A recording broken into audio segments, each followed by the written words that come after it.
Maybe I can start and to address our guests and colleagues. I'm pleased to welcome you to the second webinar in the series organized by the National Research Foundation of Ukraine in cooperation with Science Europe. And the topic of today's webinar is developing and implementing monitoring tools for research and development projects.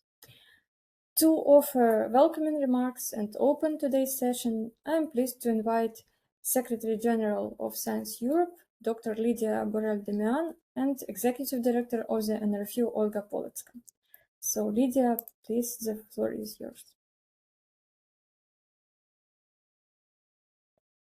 Thank you. Good morning, colleagues. Good morning, Tatiana. Good morning, Olga. It is a pleasure for me to welcome you all into this second webinar organized by NRFU and Science Europe and dedicated to monitoring tools.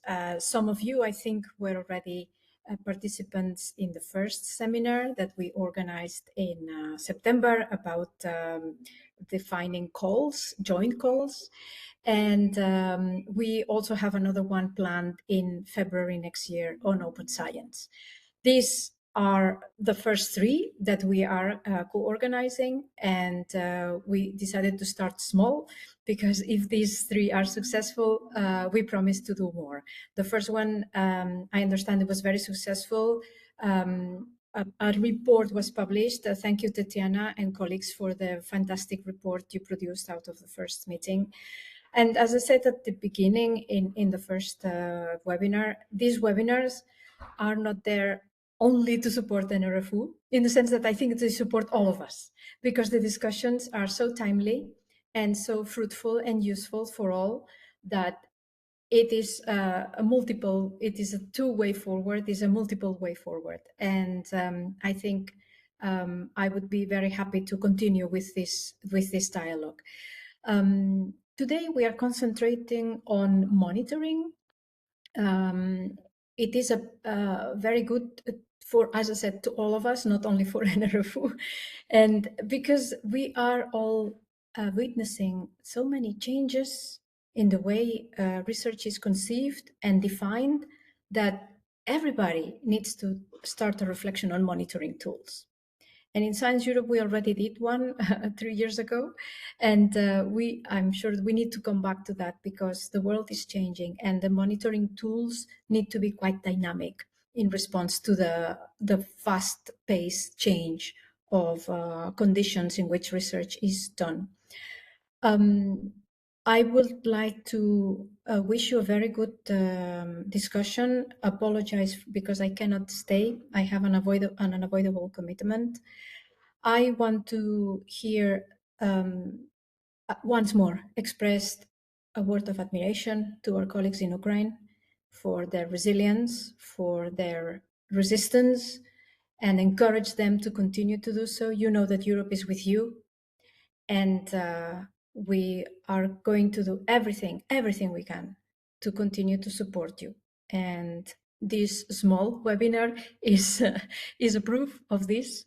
We are ready to do more. So by all means, if any of you have more ideas how we can best support research and innovation, which is our field, please let us know. We will try to do our best. Thank you, Olga. I would like to thank my colleague Adrien for the organization of this meeting. He's been coordinating the lineup of fantastic speakers. Thank you, Elena Burg from FNR, the Luxembourg Research Fund, for moderating this dialogue.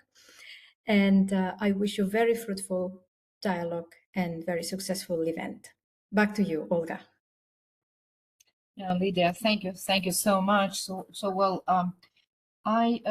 of course, I had a plan of starting our webinar today, but just life brings us some unexpected things, and after another very complicated night in Ukraine, so we're back at work, and we are so delighted to be participating and to be organizing this webinar and the whole series of webinars Lydia has already mentioned. We're so happy that we really have fantastic, amazing speakers today, panelists. And well, Elena, I hope she will introduce all the panelists a little bit later. But what I can say is that the choice of the speakers, of the panelists for today, is really brilliant. And I also confirm what Lydia has just mentioned about the relevance of speaking and the discussion and exchanging the practices of how monitoring is done in case of research and innovation projects, which is a very relevant point for Ukraine and the NRFU as a national funder in this sphere. Well, we do hope that this webinar is going to be of much interest to our Ukrainian colleagues, researchers, and people who administer and manage research, which is also a very important part of the whole process. And Lydia, you're quite right, the world is changing so quickly. And this is what we are also noticing, that research projects are becoming more and more complicated from the point of view of management and administration. Well, there are some other challenges, of course. Well, but this is a very relevant discussion, I do hope. So, well, for our Ukrainian participants, I would also like to emphasize that, well, Science Europe is the association, pan-European association of grant funding organizations, research funding organizations, and research performing organizations. So, well, they're the most powerful association that unites everybody in Europe in our sphere. And so, well, Science Europe has been willingly sharing all the opportunities and possibilities and information, professional information, statistics, well, since 2022, since the beginning of this full-scale invasion. And we consider this webinar, this particular webinar, and actually the series of webinars, Lydia has just mentioned that we have decided to start small. As a matter of fact, we have been involved in numerous joint activities with Science Europe and with members of Science Europe, and we look forward to having more and more endeavors, to having more and more exchanges. So, well, because this is about our professional questions and professional challenges, and it looks like that nobody but us can contemplate on them and find the answers and the solutions to the challenges we are all facing. So, well, on behalf of the National Research Foundation of Ukraine, please let me again extend our gratitude for Science Europe, first of all, and all the members of Science Europe, and our panelists representing members of Science Europe today, the ones who have agreed to share your knowledge and actually to spend the time and pay effort in participating in this webinar. This is invaluable for us. That's not an exaggeration, because as a matter of fact, so well, this expertise is unique. And well, literally in Ukraine, well, we don't have anybody to address to for these challenges and the questions. So thank you so much for being with us today. And this is an invaluable professional input into an investment, let's call it investment, into the development of our sphere and our professional skills, into the international dialogue of Ukraine with our European counterparts. So thank you once again. And well, now I'm inviting Elena to take the floor and start the panel. And so, well, of course, so well, in case our participants, Ukrainian participants, have questions, we hope we will have enough time to be able to answer them at the end of the webinar. So once again, Lydia, thank you for finding the time and for saying these motivating things to the National Research Foundation of Ukraine and, of course, to our Ukrainian research community. Thank you so much. Olga, thank you very much. Also for organizing this opportunity, also to exchange among Science Europe members on best practices of monitoring. Because obviously, as you rightly said, this is of importance to all of us. And sharing good practices among Science Europe members has been a very good practice from the beginning onwards. And coming from a tiny funding agency in Luxembourg, which is rather young as well, and with a very young research environment, I can emphasize that we learned quite a lot from our partners in Science Europe, and we are very grateful for that. And hence, this discussion is going to be hopefully very fruitful for all of us. And without further ado, I would like to hand over to our panelists. The idea is that they're presenting for about 10 minutes each, and this gives us about 20 minutes for questions and answers towards the end of our panel discussion. And unfortunately, our first panelist fell ill today. So he has been thankfully replaced by one of his colleagues, Hans-Frieder Vogel from the Austrian Academy of Science, who is responsible for international relations and early career programs, if I'm correct. And I would like to hand over to him for presenting his ideas on the development and implementing of monitoring tools. Please. Yeah, thank you for the kind welcome. Thank you all. It's great to be here. So let me share my presentation with you.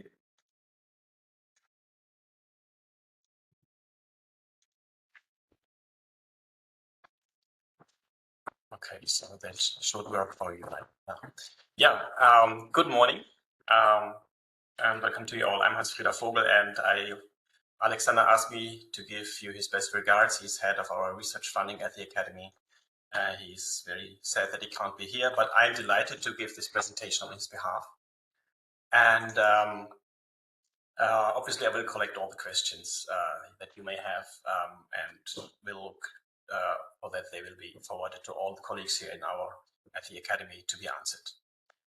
Just briefly about the Academy, maybe we are Austria's largest non-university science and research institution.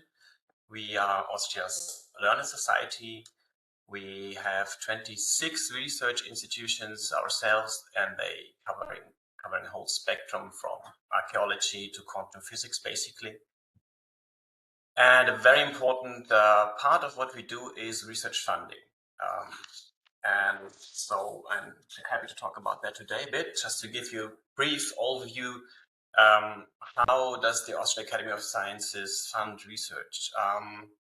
You could say that on the one hand, we are funding projects. So we are funding theme-specific calls, which we do about like 2 or 3 times a year.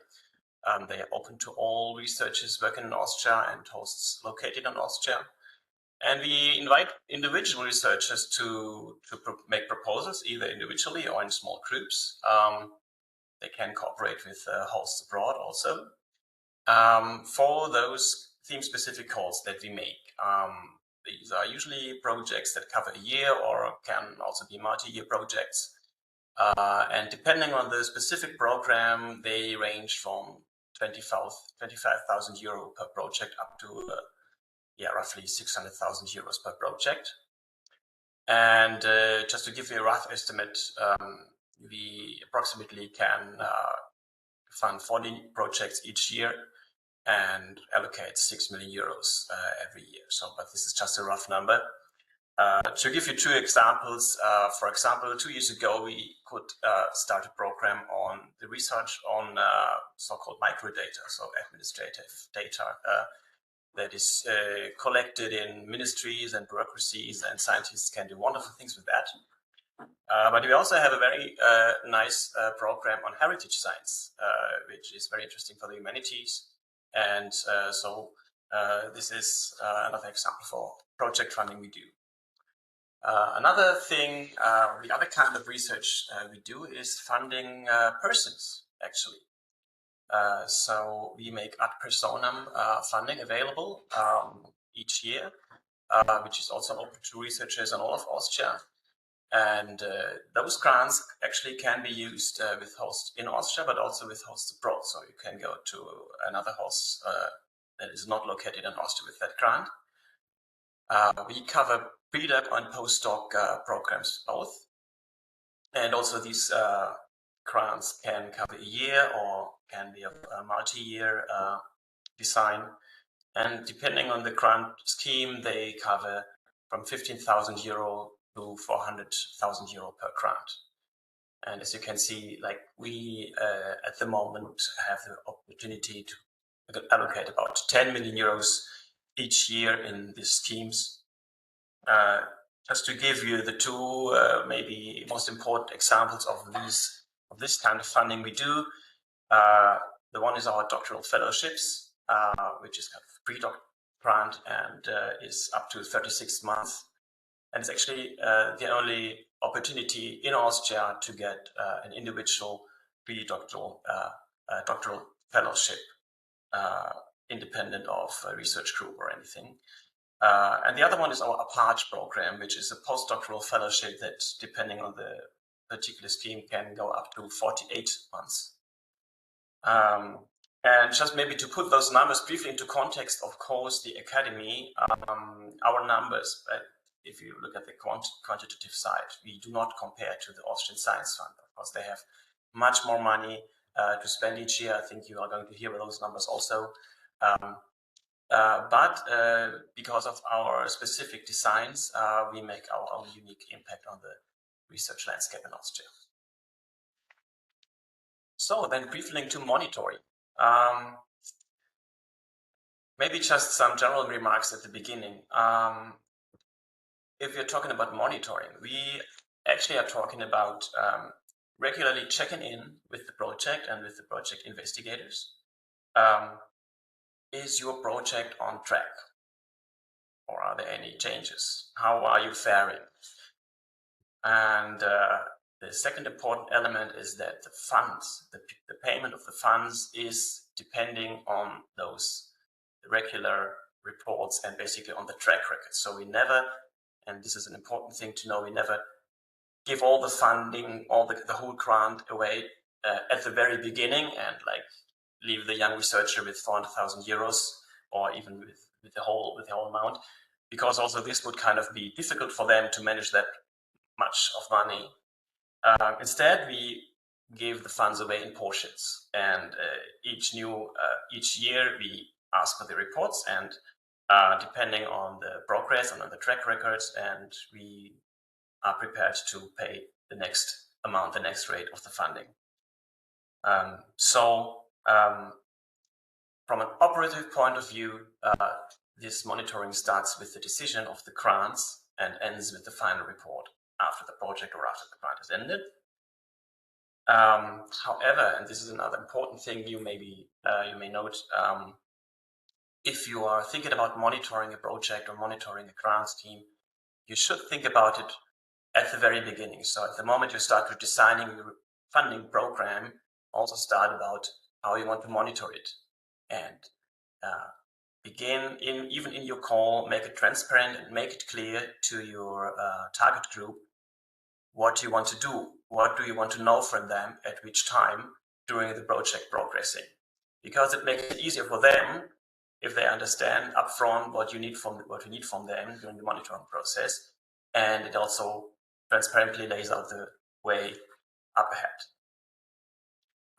Another important thing that might be helpful is that we have at the Academy an administrative office, one administrative office that is in charge of all the correspondence, basically. So it's the so-called one-stop shop, which obviously helps with efficiency and with information not getting lost. And further, another important thing to do is a good documentation of all the documents, reports, and the legal basis you have related to monitoring. So I will come to the specifics in the next slide, but having all those documents in a well-ordered manner at your hand will help you tremendously with keeping ahead of your monitoring and not getting lost in it. So to the specifics, monitoring is firstly, we think, embedded in a sound legal basis. So for each project we fund, for each grant we give, we have a financing agreement with the hosts and the grantees. So we have three parties, the host, the grantee, and our academy, which definitely defines all the specifics and is the legal basis for the monitoring. And importantly, also the research proposal that has been given to us and also the budget that has been proposed as part of the research proposal are made part of the contract as supplements. This also gives you some legal security and a kind of defines the whole package, which also is the basis for the monitoring. And then actually monitoring is, well, the key element, I believe you can say, are the yearly or midterm or final reports that we ask our grantees to give us. And we simply ask them in those reports, please tell us, is your project progressing as described? Has anything changed? Sometimes research is life and life is life, so things can happen. Important research instruments may not arrive. You might have private change, people get children. Something just might not have turned out as you expected it to be, so that is all okay, but it needs to be communicated upfront and actively so that you can react and they can help and support the grantees and your project, the researchers to work with that. So are there any deviations? And importantly, is the money spent in the way that the researcher said he would spend it? Is it actually spent at all? We often make the interesting, we often observe that money is not really spent, or it's spent not early. It's kind of, they forget about it, or they don't have the time because so many other things happen. And just keep on track on a regular interval. Obviously, unused funds, we do that at the Academy. At the end of the project, if there's money left, it has to be paid back, so the research can't keep it. And so you can make adjustments if there's anything necessary to do. Final point, also regarding the budget, monitoring on a regular basis is helpful, not only to you to keep control about on the project progress and on the money spent, but importantly it helps the grantees. So it's not kind of, we think it should not be viewed as kind of punishment or restraint, but it should be seen as a supporting tool that actually, in particular in the case of young researchers, it helps them a lot to structure their own research and to structure their research progress. And so it's actually a thing that you are doing together with your researchers. So for a very brief overview, that's my presentation. Of course, please don't be shy to contact us if you have questions. Sibylle Wendker is director of our International Relations, Fellowships and Awards and Research Funding section at the Academy. Alexander is the head of our research funding. I'm presenting here today. You also find us online. And if you have any questions, please shoot. We will be happy to be of any help we can. Thank you. Thank you very much for this very comprehensive overview on your funding activities and also on the monitoring. I would suggest that we collect questions for the end of our discussion rather than asking them all now, so that we are not running into time constraints, if this is okay for you. Also, I assume, Adrien, please correct me if I'm wrong, that we're going to share the slides later on, so that the participants can actually get the slides here. Yes, indeed. Perfect. So please keep this also in mind and write down your questions. If you do have any, please do not hesitate to write them down in the chat, so for us to address them later on during our discussion. And without further ado, I would like to hand over to Alice from Research Ireland. She's there a scientific program manager to present best practices in Research Ireland. Hi, thanks very much. Hopefully that's sharing my full screen now and you can hear me okay? Yes. Great. Yes, wonderful. Great. Thanks. So hi everybody. Thanks very much to the National Research Foundation of Ukraine and to Science Europe for the invitation to talk here today. My name is Alice Voida.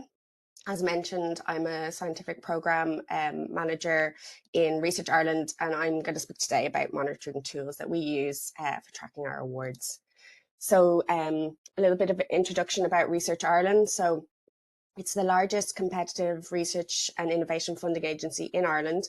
So we have an annual budget of about €300 million. in terms of the staff, there's about 145 of us. It changes all the time. But we're spread across 18 teams within the agency. And we fund everything from like relatively small projects led by individuals up to very large scale projects like research centres, which would be of the scale of maybe 30-40 million euro per centre. And these programs would cover everything from across the career spectrum. So everything from PhD students up to awards for very experienced late career stage researchers. We're actually a relatively young agency because we were formed through an amalgamation relatively recently in 2024. So two long-standing agencies in Ireland have been combined, Science Foundation Ireland and the Irish Research Council. So I worked for Science Foundation Ireland formerly. It was the much larger of the two agencies. And I suppose for us in formerly Science Foundation Ireland, a very significant change has been the expansion of our remit. So we've gone from just covering science, technology, engineering and maths to now also covering arts, humanities and social sciences. So, you know, there's a lot of thinking going on currently and reflecting because we're bringing together the practices and policies of two agencies. And one important area that we're considering in relation to this is monitoring, you know, maybe what worked for science, technology, science, STEM doesn't necessarily work for AHSS research. So there's a lot of thinking going along those lines currently, but I'm going to talk about what we did in Science Foundation Ireland to give you a flavour of that. So how do we manage and monitor our awards? So I suppose firstly, I wanted to talk about the tool that we use for this. It's called Sesame, which is an acronym that I don't actually know what it stands for, but basically what it is an online grants and award management system. So it's a tool that we use for basically most aspects of managing an award. So it's something that researchers would have an account for. It's how they apply online to calls for proposals. Research bodies and people who work in the research offices in those bodies, they have Sesame profiles and they log in to track and to review and approve applications. Reviewers, so our peer reviewers that we would source, they have Sesame profiles, so they log in and access and assess the proposals.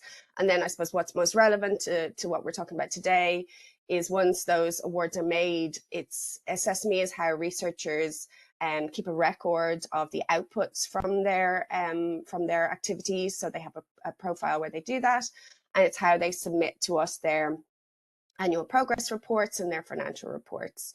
So again, the amalgamation has given us an opportunity to think about how we might refresh this system. So we're currently working on an update to Sesame and deciding what to keep, to update or remove. So I suppose I mentioned outputs from awards. So these are the researchers updating us on the achievements, the actual, you know, tangible outputs from their work. And they do that by updating their profile on Sesame. They can do this, they can update at any time, but, you know, in reality, people work to deadlines. So we set an annual deadline for this update of January of each year. The type of information we collect is listed on the right-hand side. So I've highlighted some of them. There's the kind of more obvious things that you might expect, like updates on research publications. We would ask them to tell us about their team members, and we track where people go after the end of Research Ireland funding to understand how people are moving through the system. We're very interested in innovation and commercialization activities. So things like patents and spin-outs are tracked also. So I suppose with this, what we call the research outputs, there is quite a quantitative focus. It is, you know, we're looking at numbers, but we are also collecting the information behind the numbers. So we can drill down as needed into, for example, if there's been a spin out, the details of the spin out, the number of employees, that kind of thing. And it means also we can do checks then to make sure that information being provided to us is accurate. And I suppose this information is very informative and important at an award level. It helps us understand the progress on that specific award, but it's also very interesting at a program level. So, these monitoring helps you understand if your particular program is having the expected impact, and allows you to tweak that program, maybe if you're going to launch it again the following year. It's also very important at an agency level to understand if we're meeting our strategic goals as an agency, and it contributes to the annual reporting that we do as an agency to talk about our achievements. So in addition to research outputs, we also get annual progress reports from award holders in January of each year. So this is where I suppose we have a more qualitative focus. So we're getting the narrative and the stories behind the numbers. And, the previous speakers mentioned the fact that sometimes life just gets in the way or things change. And this is where we get that type of information. So I suppose broadly, the focus is on progress with research, with the impact, with any outreach, any education and public engagement activities that they're doing. I've included a sample of questions on the right-hand side there that relate to research progress, but there would be it's a longer form than this. So these, both of the research outputs and the annual reports, would be reviewed by a program manager. So each program manager within Research Ireland would have a portfolio of projects that they were responsible for. Usually you'd have a focus on a particular program. So it's the program that you run, you'd then be the one responsible for the awards made under that program. And as part of that review, we would assign a red, amber, green status to the award, and that indicates to us then, at a high level, if there's any areas of concern, if we should be more closely keeping an eye on any particular award. So it's a useful coding system. Just to briefly mention financial reporting. So twice a year we get financial updates on the awards. So the researchers will input to these, but they'd also be the responsibility of the finance teams within the research bodies that they work in. So they update us on expenditure compared to what was budgeted for, and they need to explain to us if there's been any variance greater than 10% in the spend in any given category of budget. So these are, reviewed by our finance team. So there's accountants within Research Ireland who'd have that responsibility, but it is also very informative for me as a program manager because it helps me understand the challenges that they're facing on the awards as well, like things like hiring delays. You're seeing that in the budget as well as seeing it in things like the annual reports. So we can allow extensions on the awards. We don't give them any extra money, but if they've had challenges in terms of spending, we can give them what's called a no-cost extension if the delays have been justified, and we can also allow reallocation of budgets between categories. But obviously, this financial monitoring is very important to inform those decisions. Another way that we monitor awards is that we do in-person visits to the research groups. So these take place typically at the midpoint of the award. So we'll source a group of experts in the specific area of the award in question. The number of reviewers and the kind of scale and length of the site visit will be proportional to the scale of award. So, I mentioned these very large scale research centres earlier. Obviously, they get very intensive multi-day visits when we're organising the site visits for them. So the researchers will give presentations on the work, and we'll hear from all stages of career within that project. So we'll hear from the award holder, but also the maybe postdocs and PhD students working on the awards. And then ultimately the reviewers are assessing the progress on the award, the quality of the team, how they're managing budget, if they're having an impact. They'll provide us with a report and the score, the work, and it's also usually it's a very productive opportunity. They can propose updates or tweaks to the project, and it's kind of an opportunity for the award holder to speak to peers and spend a really concentrated time with their peers talking about ways to improve their project. It's very unusual, but if there are very significant issues with the award, that can't, you know, kind of be remedied, this is also how we would, you know, get a report on that and potentially actually terminate the award. So I'm going to finish up with this slide, but I wanted to kind of conclude with some lessons learned in relation to monitoring.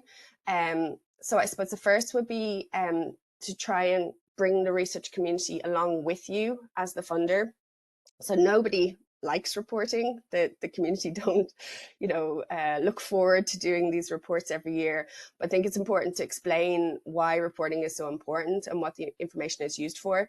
So obviously we need to understand progress on any given award, but we also use the information at a higher scale to help make the case to government about the value of research to the economy, to society, and to make the case to the wider public as well, that we're using their taxpayer money to fund this research. So we need to explain to them why that's important. And we're always trying to increase our budget. So having these kind of exciting stories about the work that's coming out from the awards is really important to help us make that case. So we do try and tell the community it's in their best interest to work with us in relation to reporting. And the second lesson would be to only ask for the information that you actually need and will use. I think, you know, in Research Ireland, most of us come from a science background. We ourselves are former scientists. So we like data. We think, oh, this is exciting. I can analyze this. I can look at this. But it's best to, you know, hone your reports, ask them only for the information they actually need, and reduce the burden of reporting for the researchers as much as possible. I suppose as well as that kind of more winning them over, you do also potentially need to have consequences for lack of compliance. So, for example, a number of years ago, we introduced penalty points for late submission. So if these accumulate to a certain level, the researcher receives a sanction, which means they're prevented from applying to Research Ireland for certain periods. We also have like the previous speaker talked about, the option of withholding payment on active awards. So if they don't submit their reports, if they're very overdue. So I think a balance of good communication on the value of reporting and then consequences for a lack of reporting have been very effective in achieving good cooperation with the research community. So I'll finish up there. Thank you very much for your attention. Thank you very much. That was very interesting. Also to learn about penalty points. I think that's something we all have been considering, maybe. But there is already a question for you, but I will hold it for our later discussion, and would like to hand over to our colleagues from the Austrian Science Fund, Falk and Martina, for their presentation. Please, the floor is yours. Good morning. My name is Martina, and we're sharing our presentation. That means we're going to give some insights in project monitoring, which is done by me. And then I will hand over to Falk and he gives some insights on evaluation and policy studies. First of all, a small introduction of the FWF. The FWF is the major organization for funding all fields of basic research and also art research projects, with a yearly budget of about 400 million euro. But I don't want to go too much in detail at the FWF's history. I would draw your attention to the project monitoring we're currently having, and also some suggestions that we think might be worthwhile for you. First of all, we see project monitoring as a continuous and ongoing process that also insists of collecting quite valuable and complete data. Monitoring has the advantage that you can quickly respond to processes that need to be adapted or adjusted. At the FWF, we would suggest to define clear guidelines for final reports, to tell your researchers what to report and when to report, and collect all outcome data in a structured and comparable way. And whenever it's possible and available, persistent identifiers should be used. I put in there some examples for publications, for researchers, for institutions, and of course for grant references like the grant DOI. We also suggest that data should be made openly accessible using a CC BY license wherever available. And it also helps a lot when you make sure that funder and grant is acknowledged in the metadata of the publications or the other outcomes. Currently, the FWF is using a commercial system provided by ResearchFish to track outcome. We faced some advantages, but of course also some disadvantages. And on a further step, the FWF is exploring new possibilities for research documentation, including also open source solutions. What monitorings we're currently conducting on a regular basis, or continuous monitorings, is of course the monitoring of project reports. They up to 5 years after the project's end. That means we're asking our PIs for non-mandatory reports during the project phase, for a mandatory report after the end of the project. And we newly introduced the updates up to 5 years after the end of the project, so that we also get information reported that was published after the end.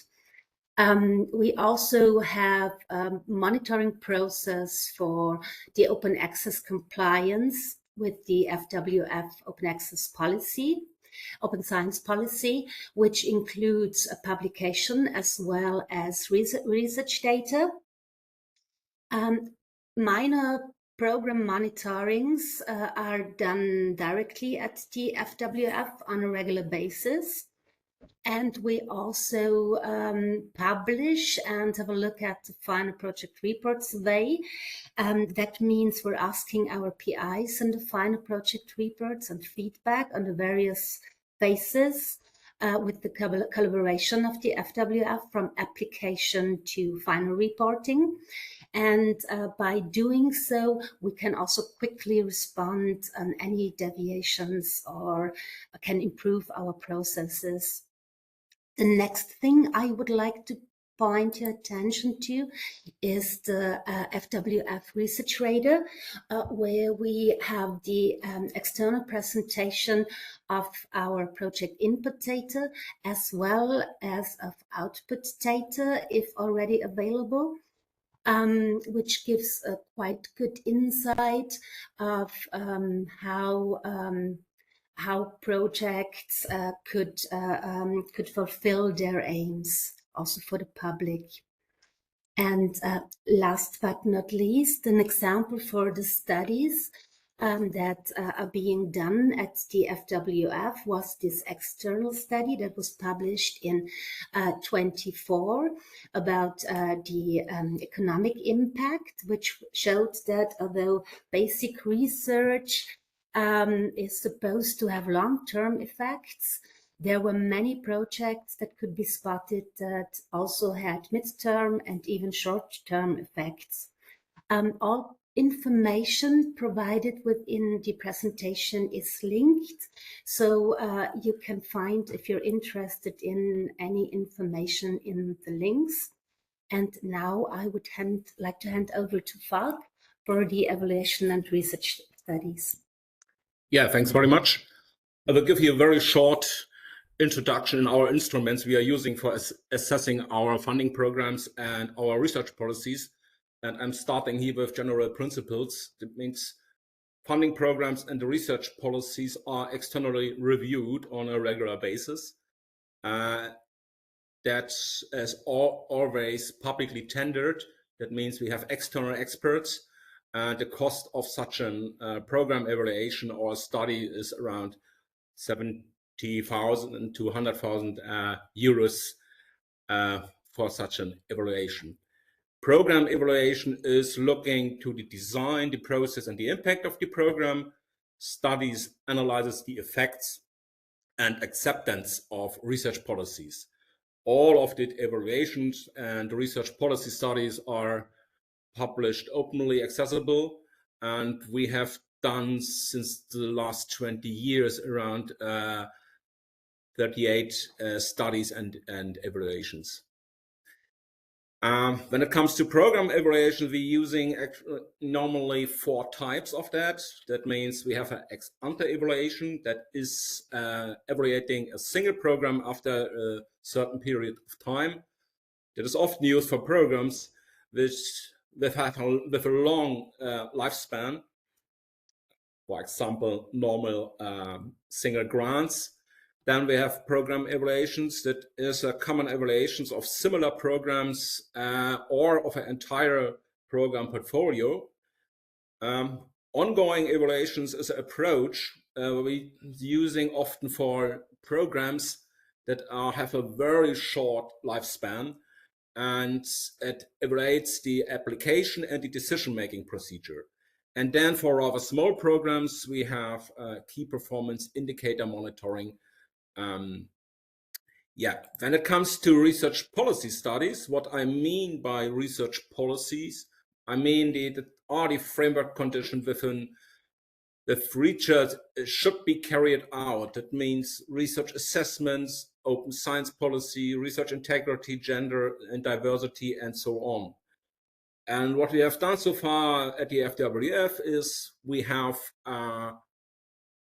analysis on potential biases in our assessment procedures.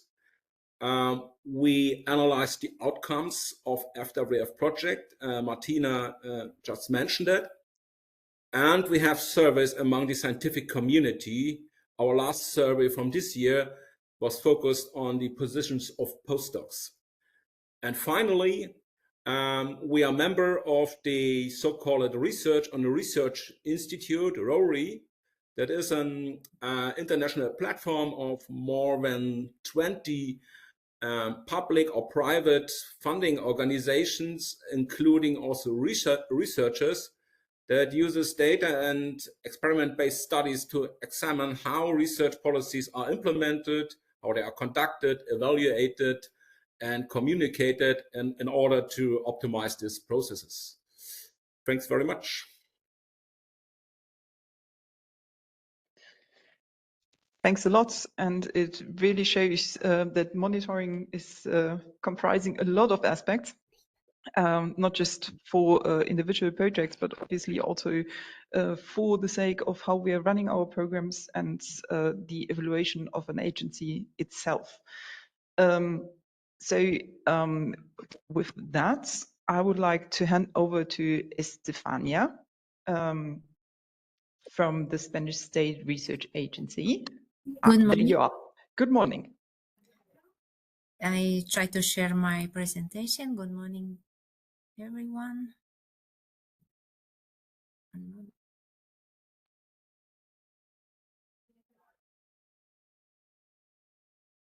Please, could you confirm if you are seeing the presentation on full screen? Yes, Yes, we do. Thank you very much. Good morning, everyone. And once again, I would like to also thank the invitation to be here today.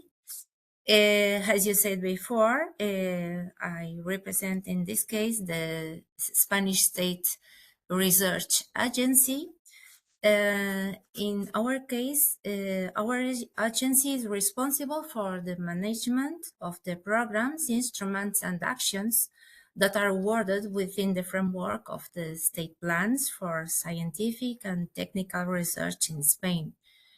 And today, I will focus mainly in the R&D project characteristics. We manage R&D projects, but also personal grants, and we found every knowledge areas. To put a bit in context, the R&D projects usually can last 3 or 4 years. They can be individual or coordinated projects. When we talk about coordinated projects, we refer to a group of sub-projects that every project contribute to common objectives and present a common proposal. The PIs may be junior or senior, and the projects can be led by one or two PIs. I will focus my presentation on the monitoring procedures that mainly the scientific monitoring procedures that start after the grant decision. We have during the lifetime of the project, the researchers must submit 2 technical reportings, one interim report, a midterm report, and a final scientific report. The report in both cases must be submitted due within 90 days from the end of each reporting period.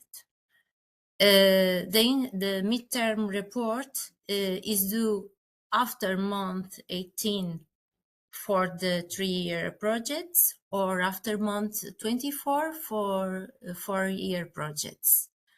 And the final report is due after month 36, if we talk about the 3-year project, or after the month 48, when we talk about the 4-year project. It's also important, to note that we have different IT applications. The application used for communication with researchers is called Facilita, it's the acronym, and Justifica, the application for the submission of the reports, scientific, but also financial reports. I didn't mention, but the financial reports are submitted after the implementation period of the project, once the project ends. Sorry. The midterm report, besides allowing to monitor the progress, is also need to the final payment of the project, because the grant is not paid. It's not paid just one time. We have different payments across the life of the project, and the last one depends on the positive assessment of the midterm reporting, scientific reporting. The word templates for each reporting period are published on the web of each call. These word templates are tailored to the type of the project and are downloadable. In order researchers can fulfill the required sections. We have different templates for the individual and coordinated projects, and for each type of grant, we also prepare the guidelines for implementation and reporting correctly, and these guidelines are also published in the web of the call. The PIs need to fill the scientific report and then upload it as a PDF. The reports in every case shall be submitted by PIs, but also signed by legal entity appointed representatives.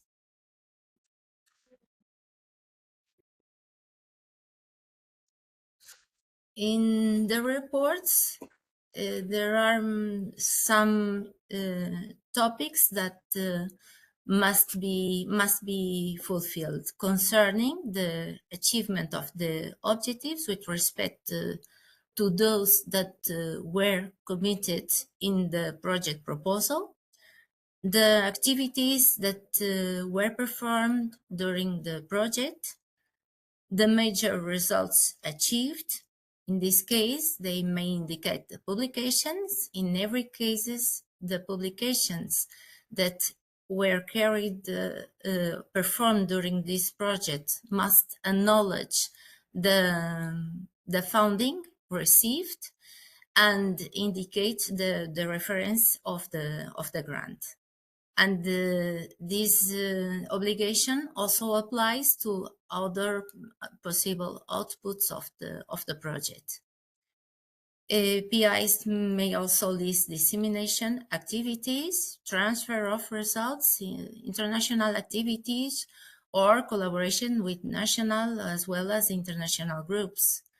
If they have, they indicate also the training activities, scientific and social impact of the research, integration of gender analysis into research, the description of the research team, if there was any change during the lifetime of the project, it must be also reported, and a summary of the main expenses incurred according to the objectives of the project and the eligible criteria. Besides reporting these reporting activities, we also carry out other monitoring activities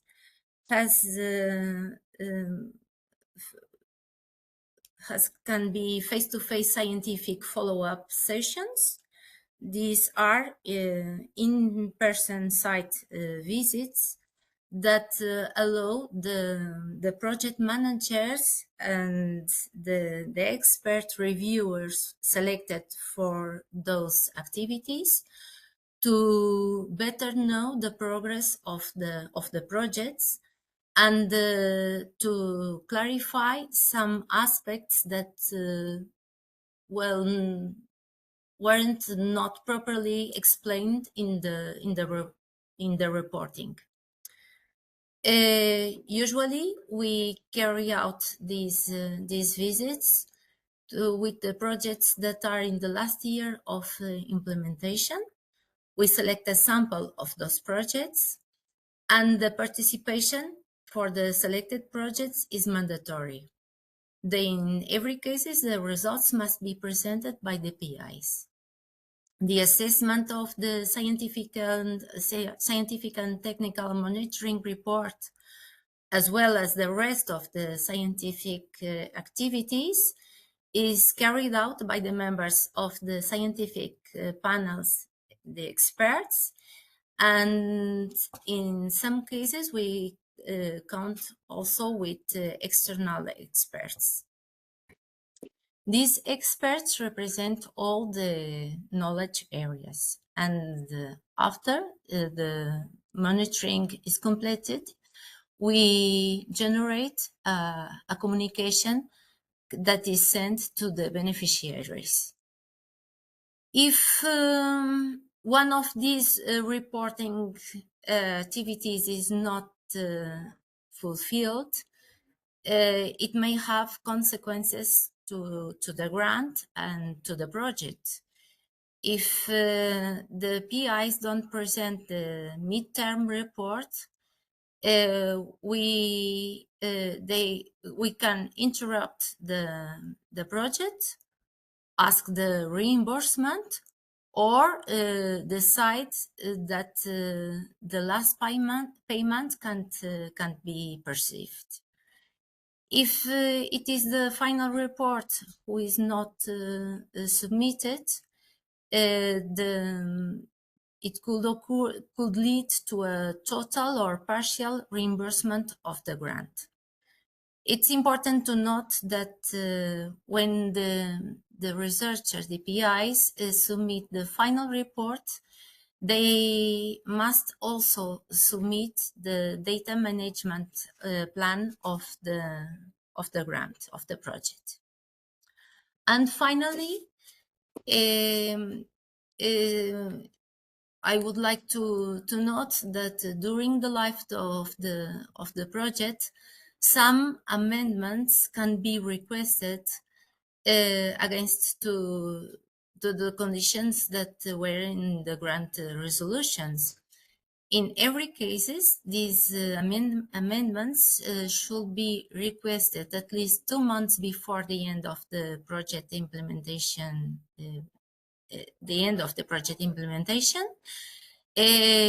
They should be due to unforeseen circumstances, and they must be expressly authorized by the granting body. Among the amendments that usually are requested, the most relevant are the extension of the project implementation period, because they need more time to accomplish the objectives that were included in the proposal. But it doesn't mean any additional increment on the grant. They may also request a translation of the project to a different beneficiary entity because the PI has moved and the project needs to be transferred. The replacement of the PI because he has retired or moved to a foreign country or other reason, or the change in the PI affiliation. And that's all. Thank you very much. Thank you. Thanks a lot. And just to keep the timing. No problem. Just to keep the timing, I would like to hand directly over to Roberto Tincini from the National Institute for Nuclear Physics to present his insights so that we have some time left for the discussion later on. Thanks a lot. Yes, I'm trying to open the, but I need to open the, you have the recording, so I don't know if I can do that. I try to share, but it is, I'm allowing you to share the screen, share.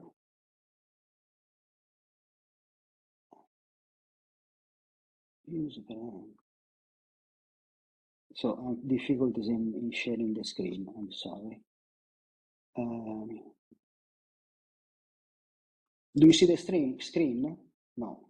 Unfortunately not, no. No. I sent you the slides, you cannot transmit them. Because maybe Adrien, you could, yes, yeah, maybe Adrien, you could see whether you could share the slides. Yeah, if you could share. And I'm going to try doing that now. Yeah, thank you very much. Because for some reason, my operating system, because yesterday we didn't have the time to check that, and it's not sharing the slides. So if you could share them for me. I'm not using WebEx normally. I'm using Zoom, so.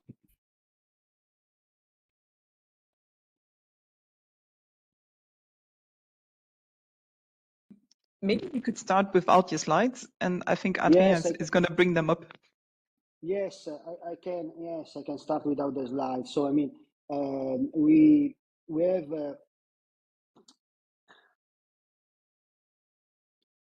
At NFN we have 5 research lines. Essentially, one is dedicated to subnuclear physics, to particle physics, which is the one that I'm discussing. Then we have astroparticle physics, nuclear physics, theoretical physics, and technological research. And the subject I'm talking about is the first committee, which was the one I was chairing, which is subnuclear physics. So we mostly deal with multinational projects, so projects that are lasting for many years, and the typical budget we have to deal with is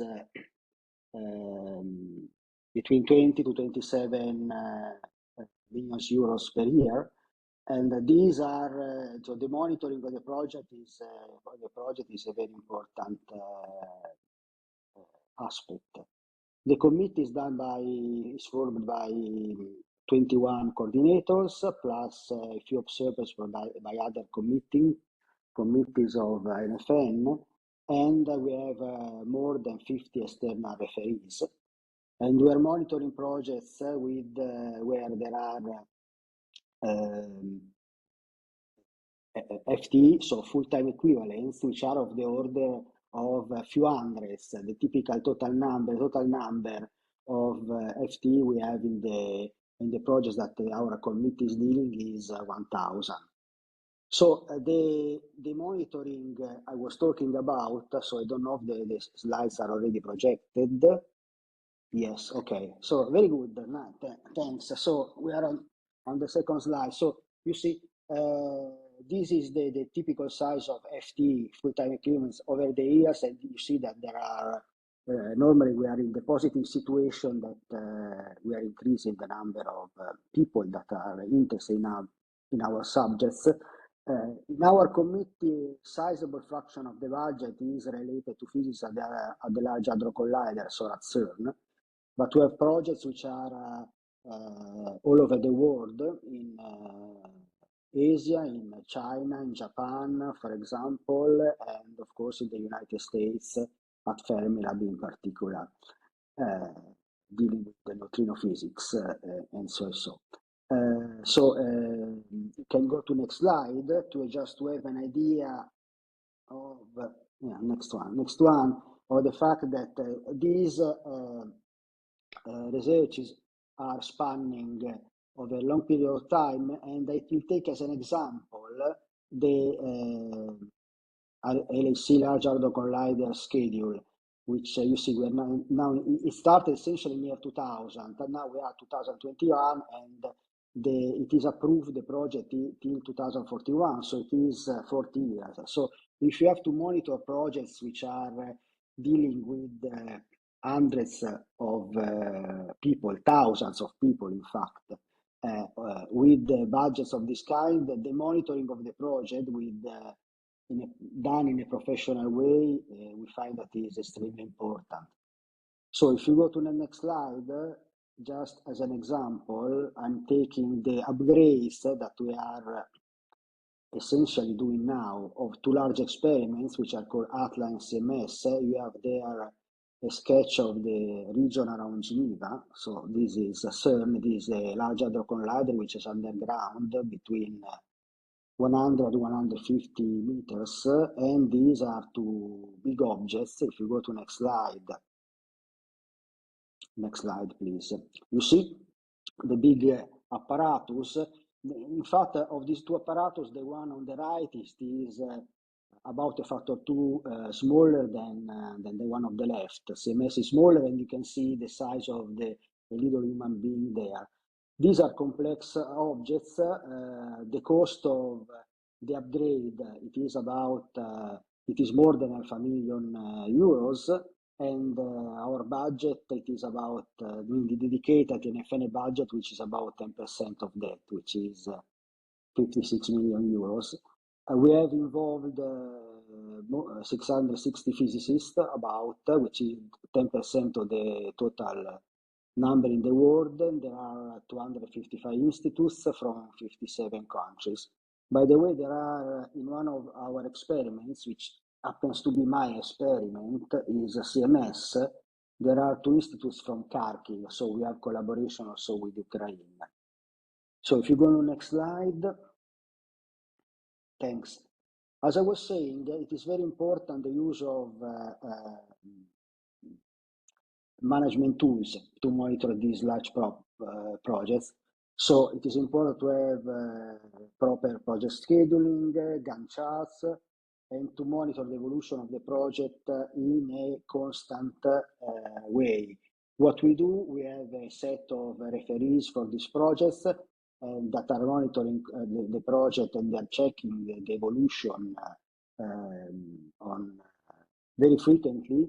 And we have 5 plenary meetings during the year, each year, in order to have discussion, presentation, and to see the status.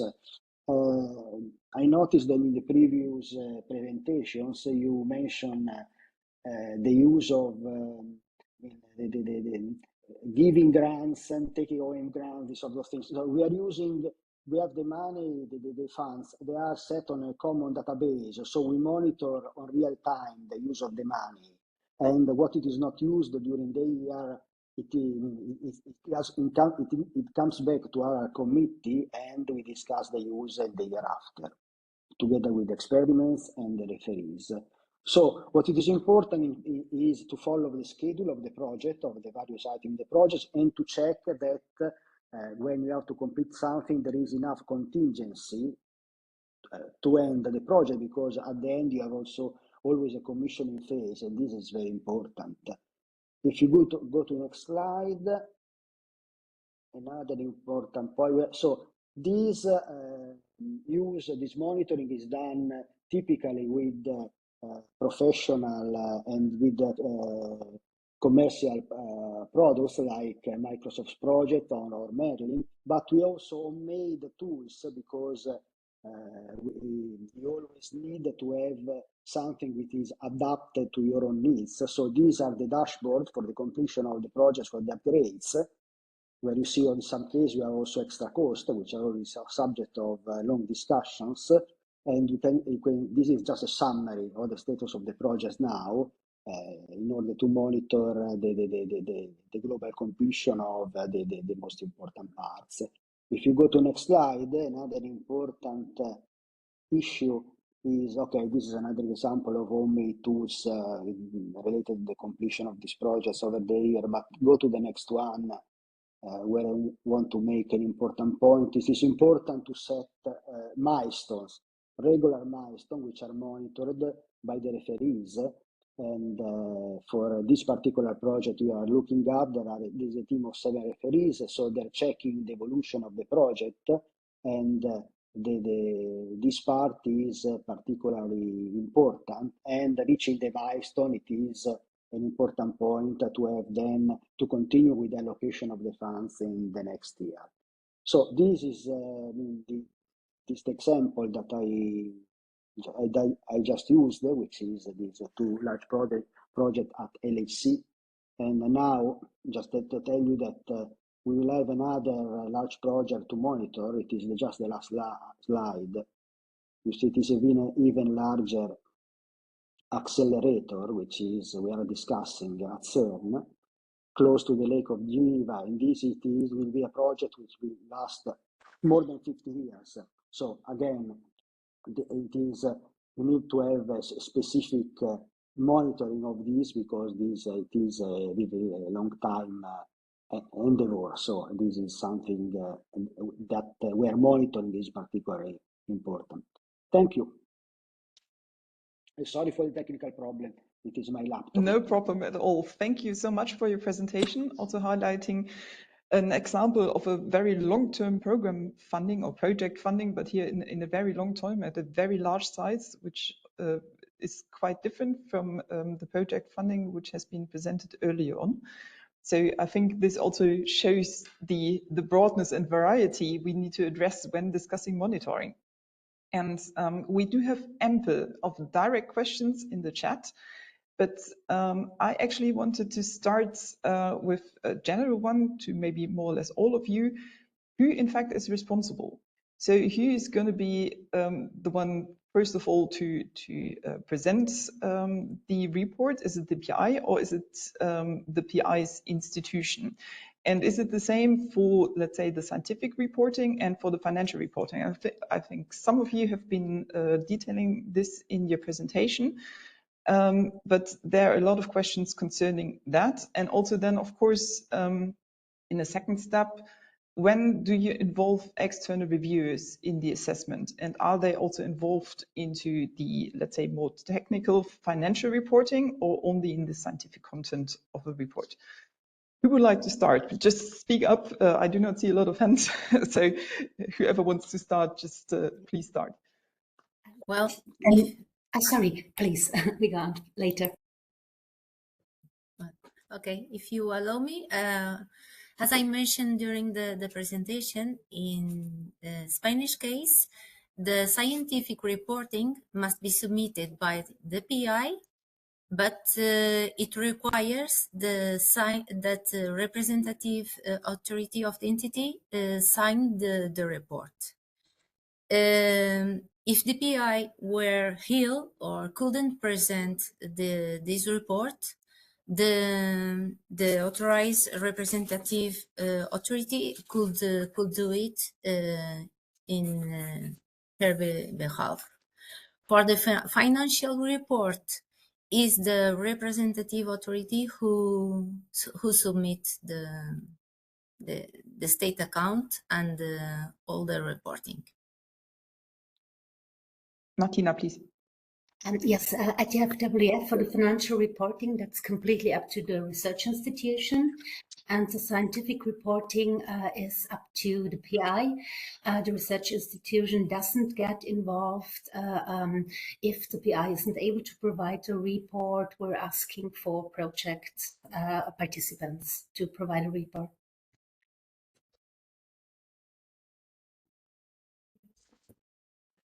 I can just add, from Research Ireland perspective, it sounds quite similar in that it is the researcher who's submitting the scientific report. I would say ultimately the buck stops with the research body. So when we set up our contracts, you know, the research body is also committing so that if there are issues that, you know, we involve the research body, but at the first point, and for the vast majority of cases, there aren't issues, and it's the academic, the researcher that's submitting the report, the scientific report. The financial reports are submitted they have finance teams within the research bodies that are responsible for submitting those. And then your second question about when do you bring in external experts? So in our case, it is within Research Ireland. We're, as I said in my talk, we have academic backgrounds ourselves, and we're trying to line up with projects that our background best aligns with. So we're the ones assessing the scientific reports, but when we do these site visits in the midterm of the awards, that's when we bring in external experts from outside of Ireland. Ireland's a very small country, so we need to bring in international experts to assess the awards, and that's where you'd really get that maybe, you know, advice on a change of direction potentially, or, you know, so often actually they result in the establishment of a collaboration with those researchers. So they're really positive, a really positive experience all around in the vast majority of cases. So that's when we bring in the external experts. Yeah, maybe to just briefly add to this, I'm afraid I have to forward the bulk of the question to our research fund unit, because I'm simply not deeply enough involved to answer it here now. But I can tell you that the investigator, the researcher himself or herself, is mainly responsible for giving the reports. So this lies with them to give them. Well, thank you very much. Sorry, Roberto, go ahead. Yes, with such a large experiments, we have clearly a management structure, not an individual PI, which is typically at the national level involving or the order of 5 people, and we have a national representative, and they are doing the reporting both for the technical part and the financial part. And the details are discussed with the team of referees several times over the year. So there is a sort of continuous interaction. This is the situation. Thanks a lot. There have been questions on the monitoring of the outcome or output of projects, especially if related to social impact or societal impact. I think we are all well aware that monitoring of publications is far easier. How's this done within your institutions?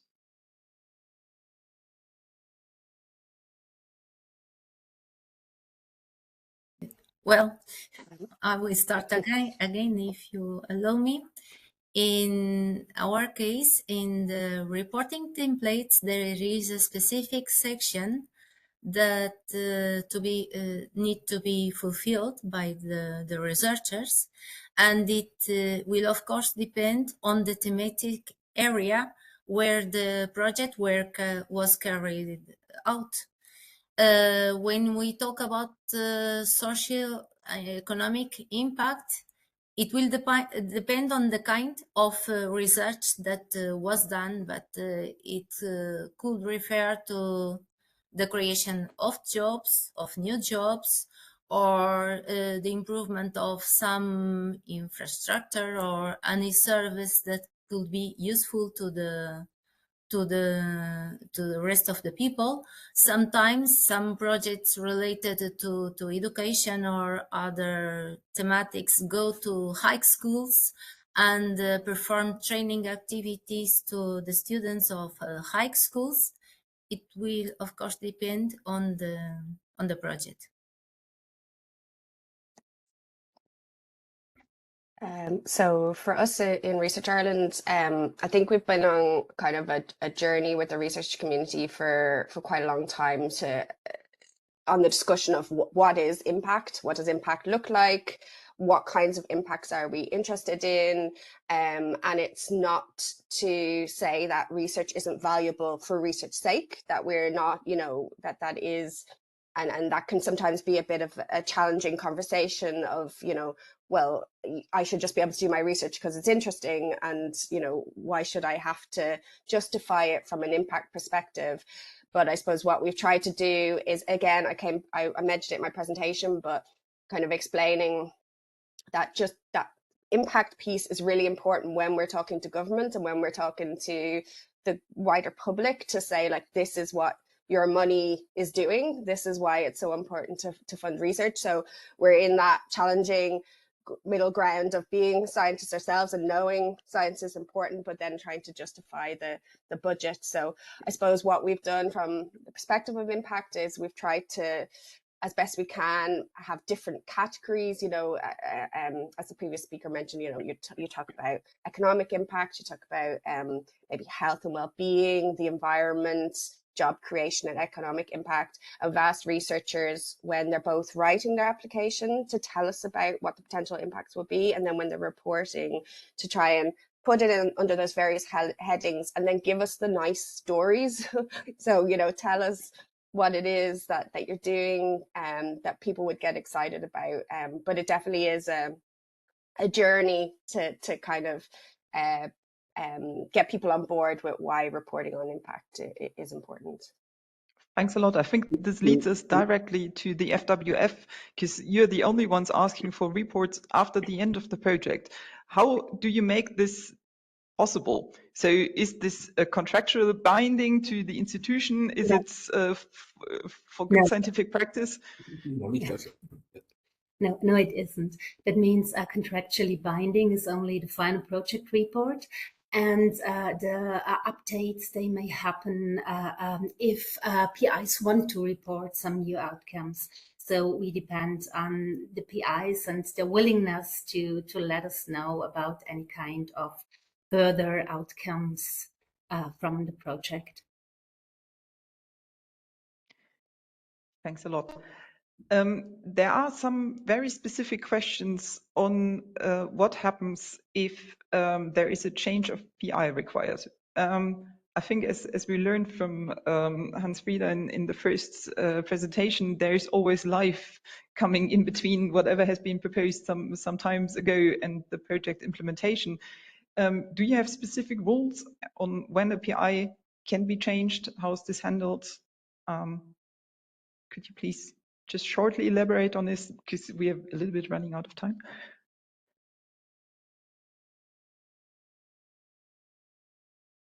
You're muted. Sorry.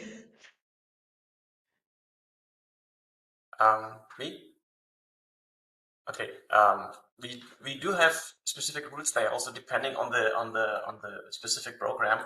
I will forward this question to Alexander. I'm really sorry that I cannot be more specific here. Importantly, in our case, is that it depends. For example, if you give a grant, which is where the money is tied to the person, him or herself, then obviously it's not possible to change the investigator. You cannot transfer your own postdoctoral grant to a colleague of yours. So there are cases where it's possible, and in our grant schemes, it's simply you or nobody. Yeah, I can briefly speak for Research Ireland that so there's both change of researcher and change of institution, I saw was a question as well. So so from our perspective, our money can't leave Ireland. So if somebody gets a job abroad, which obviously does happen, the award can't follow them. But in most cases, a change of institution in Ireland would be facilitated. Like what often happens is it's a younger researcher who didn't have a permanent position when they applied for the award, and then they, that's something we want to see, somebody getting a permanent position and progressing their career. So we would try as much as possible to support that. In terms of changing the PI, it's like what was just said, in that it probably is a bit of a case-by-case basis. Like if it's a personal fellowship that was very much tied to the person, it probably doesn't make sense to transfer over. If it's a more large-scale award with multiple researchers involved, usually there is an obvious person who could step into the lead role, so we would facilitate that. Thanks a lot, which brings us, I fear, to our last question, and maybe to the presenters of today. If you do see the direct question posed to you in the chat, maybe you take some time afterwards to answer them directly then in the chat. That would be gorgeous, also for our later reporting.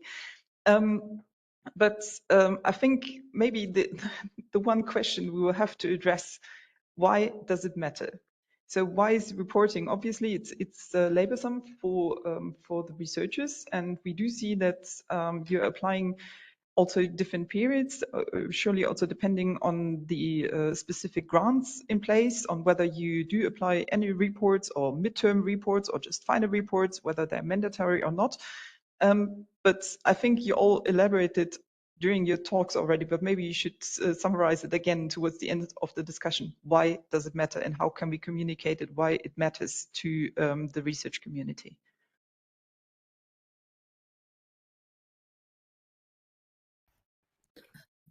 Yeah, maybe we can start. It's quite simple to observe the effects of research we have funded.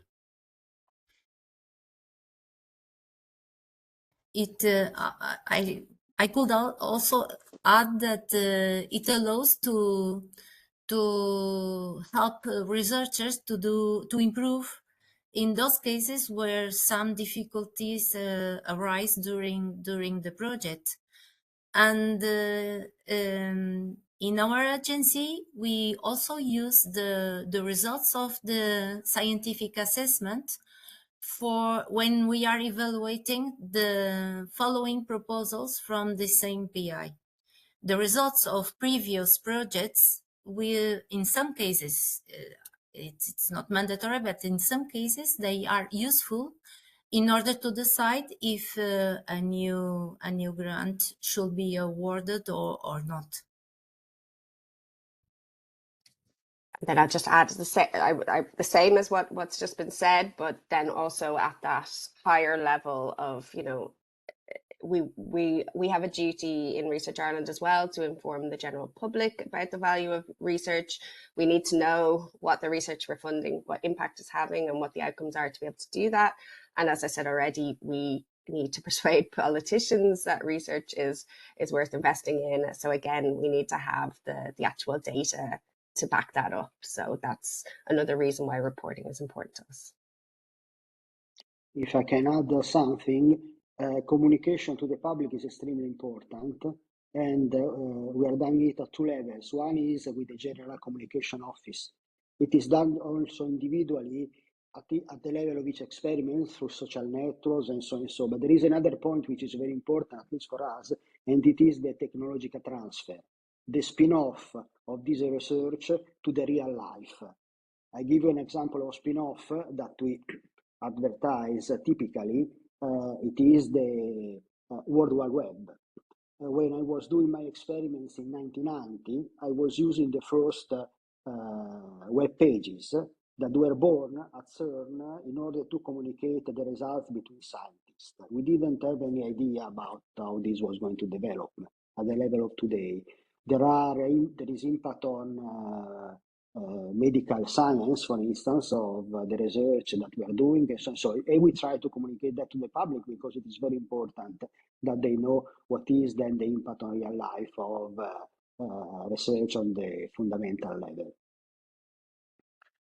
Just to add on what my colleague said, which I can all agree, is that I'd like to make the point again that it actually can help the researchers and investigators themselves. So, of course, Helen, as you said, nobody really likes writing reports, obviously, but if you kind of give a structure where you kind of, if you want to force researchers to regularly look on what they are doing and what they have done, it helps them as well to work on their project and to also to learn in the long term about how they are doing their research. So this is one other important part.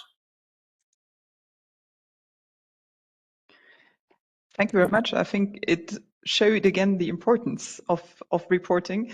A point we have not addressed at all is an exchange of our reporting results. So apart from publishing them online or making them openly available, as in case of the FWF, for instance, on the program evaluations at least, of course, maybe this is also something then for the future to see on how we could further improve this and also work better together. And unfortunately, we are running out of time. And therefore, I will hand back to Olga for a short conclusion. Elena, thank you so much. As a matter of fact, I was also thinking myself about just, well, why we had your question about, well, the importance and the relevance of the things we have been discussing today. And that's amazing that all the answers provided by our panelists, well, they actually coincide with what we might provide as an answer. And I would say that that's also nurturing the culture, definitely, this culture of, well, you know, competing for an award and then implementing research of high quality and, well, being able to report for that publicly. That's about accountability. But in the long run, I do agree that this is all, well, actually about well, justifying the budget, as Alice mentioned. Yeah, so, well, that's about our dialogue to the decision makers and society, right? As for just, well, because research is very complicated and cannot be easily perceived by society broadly. But at the same time, when we transfer that, when we translate that into the impacts, and sometimes when we operate in figures, by the way, here it's about the quantity that's also very important, that provides statistical data. So, well, that becomes more perceivable by the society, which is, as a matter of fact, one of our ultimate goals. Well, I have immensely enjoyed the conversation, though we still have some questions unanswered, these very gray zones. Well, for example, when the project does have to be terminated. Well, these are very rare occasions, but they do happen, and this is when we most probably have different approaches, and that's very relevant. This is an unpleasant point of our profession, but anyway. So, well, sooner or later, such things do occur. So I do hope that we will have a chance of discussing that afterwards. Maybe we will ask Science Europe and ask Lydia to just, well, come back to this question once again. But today, what I can say is that, first of all, there have been quite a lot of questions, and that's amazing. What we have discussed today is just, well, from this technical online tool, for example, of monitoring, which are an inseparable part, a very important part of monitoring, up to, well, you know, there's more strategic things about just the involvement of institutions and, well, well, different actors in the process of monitoring. Well, I was personally fascinated by the idea of the on-site visits that have been mentioned several times today, because we're not doing that here at the NRFU for different reasons. But anyway, there is always a place for growth, and that's why we're here. So to recapitulate and to be very brief, well, our huge gratitude to everybody who has joined today and who have shared your ideas. You see so well by the number of questions you can, it seems to me, well, see that this is a signal of the relevance of that in our professional community and Ukrainian professional community. When we talk about the grant management and administration is very, very young.